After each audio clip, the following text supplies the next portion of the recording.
Verb सीखेंगे आज हम। वर्ब किसे कहते हैं? वर्ब यानी क्रिया। मराठी में वर्ब को कहते हैं क्रिया, मराठी या हिंदी में। तो क्रिया का मतलब है काम। जिस वर्ड के द्वारा काम समझाया जाता है उसी को वर्ब कहते हैं। तो लिख लिया था ना उस दिन definition. The word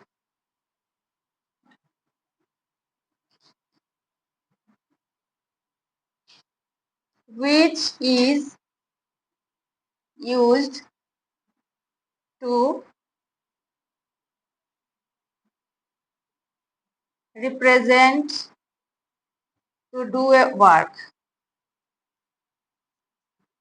is called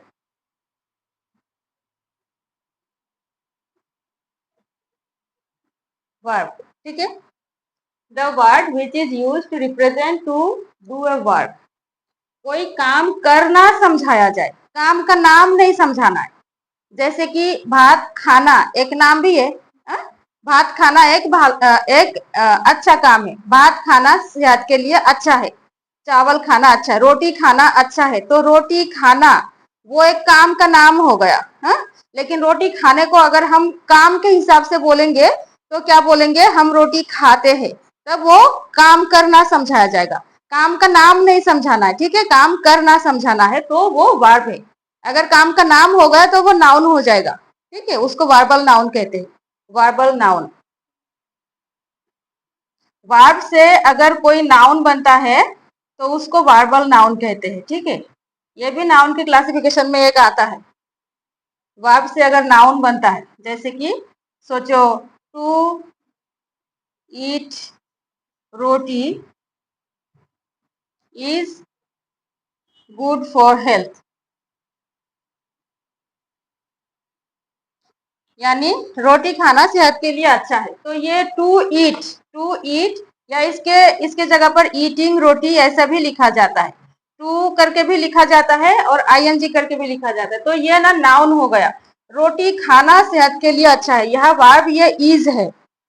रोटी खाना अच्छा है इज वर्ब है यहाँ पर। ये टू ईट वर्ब नहीं है, ये नाउन की जगह पर बैठकर नाउन का काम कर रहा है, तो इसको वर्बल नाउन कहते हैं। जो भी हो, अभी हम नाउन नहीं सीख रहे हैं, अभी हम वर्ब सीख रहे हैं। यानी जिस वर्ड के द्वारा काम करना समझाया जाए उसी को वर्ब कहते हैं। अब वर्ब कितने प्रकार के हैं वो देखो। अलग अलग तरीके से वर्ब को अलग अलग भाग किया गया है, अलग अलग तरीके से। यानी जैसे कि कोई वर्ब वर्ब हमेशा सेंटेंस के ज्यादातर जगह पर सेंटेंस के बीच में बैठता है। यानी पहले सब्जेक्ट बैठता है, बाद में वर्ब बैठता है, फिर ऑब्जेक्ट बैठता है। ये है सेंटेंस का मतलब। जो नॉर्मल सेंटेंस का गठन ऐसा ही होता है, सब्जेक्ट वर्ब ऑब्जेक्ट। लेकिन कभी कभी वर्ब पहले भी बैठ सकता है, कभी कभी आखिर में भी बैठ सकता है। वो मतलब एक्सेप्शनल क्षेत्र है, अलग क्षेत्र है। लेकिन ज्यादातर क्षेत्र में वर्ब पहले बैठता है, सॉरी वर्ब बीच में बैठता है, सब्जेक्ट पहले बैठता है, ऑब्जेक्ट लास्ट में बैठता है। तो अभी हम क्या कहते हैं, अगर कोई वर्ब ऐसा है जिसको ऑब्जेक्ट की जरूरत ही नहीं है। कुछ कुछ वर्ब ऐसा होता है कि ऑब्जेक्ट के बिना उसका मतलब प्रकाश नहीं होता है। कुछ वर्ब ऐसा होता है जिसको ऑब्जेक्ट के बिना ही वो चल सकता है, ऑब्जेक्ट की जरूरत नहीं है। देखो मैं तुम्हें समझाती हूँ। देखो अगर ऐसा बोलूं कि आई ईट, मैं खाता हूं या खाती हूँ। आई ईट अगर बोलूं तो यहाँ पर एक सवाल रह जाता है कि तुम क्या खाते हो, है ना। सवाल करना आसान है, क्या खाते हो, सबके मन में आएगा कि तुम खाते हो, क्या खाते हो। बिना क्या खाते हो का आंसर जाने ये वर्ड पूरा नहीं होता है। तो यहाँ पर खाते हैं, क्या खाते हैं वो हम लिख देते हैं। तो ये आई ईट रोटी। हा? अब अगर ऐसा है आई स्माइल, मैं हंसती हूँ। हंसती हूँ से कोई सवाल पूछेगा कि क्या हंसती हो? नहीं ना।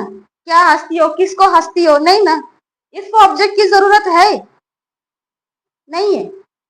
मैं हंसती हूँ, हंसना एक वर्ब है। ऑब्जेक्ट के लिए क्या सवाल पूछना था कि क्या या किसको, है ना। तो क्या हंसती हो, किसको हंसती हो, ऐसा कोई सवाल यहाँ बनता है। हंसना इसमें कोई क्या किसको ऐसा कुछ नहीं होता। तो इसको ऑब्जेक्ट की जरूरत ही नहीं होती। जैसे कि ही लाफ्स, स्माइल यानी मृदु हंसना, और लाफ यानी जोर से हंसना, ठहाके लगा के हंसना। तो वो हंसता है, ये भी हंसना है, वो भी हंसना है, ये धीरे हंसना, ये जोर से हंसना। तो वो हंस रहा है। किसको हंस रहा है, क्या हंस रहा है, ऐसा कोई सवाल बनता है? नहीं बनता। तो इस हंसने का कोई ऑब्जेक्ट होता ही नहीं है, ठीक है, नहीं होता। जिसको क्या या किसको सवाल पूछने की जरूरत नहीं होती, वो वर्ब इंट्रांजिटिव है। इंट्रांजिटिव, देखो तो ये ऑब्जेक्ट के जरूरत के हिसाब से वर्ब को दो हिस्सों में डिवाइड किया जाता है। एक है ट्रांजिटिव और एक है इंट्रांजिटिव। समझ आया? ट्रांजिटिव वो है जिसको ऑब्जेक्ट की जरूरत है, ठीक है, ऑब्जेक्ट के बिना जिसका काम पूरा नहीं होता है, जिसको समझाने के लिए एक ऑब्जेक्ट लगता ही लगता है। और इंट्रांजिटिव जहां की इन मतलब नहीं, इन यानी नहीं, नहीं होता है। तो जहां पर ऑब्जेक्ट होता ही नहीं है, जिस वर्ब का कोई ऑब्जेक्ट होता ही नहीं, उसको मतलब प्रकाश करने के लिए कोई ऑब्जेक्ट की जरूरत नहीं होती है, उसको इंट्रांजिटिव वर्ब कहते हैं, ठीक है, नो ऑब्जेक्ट।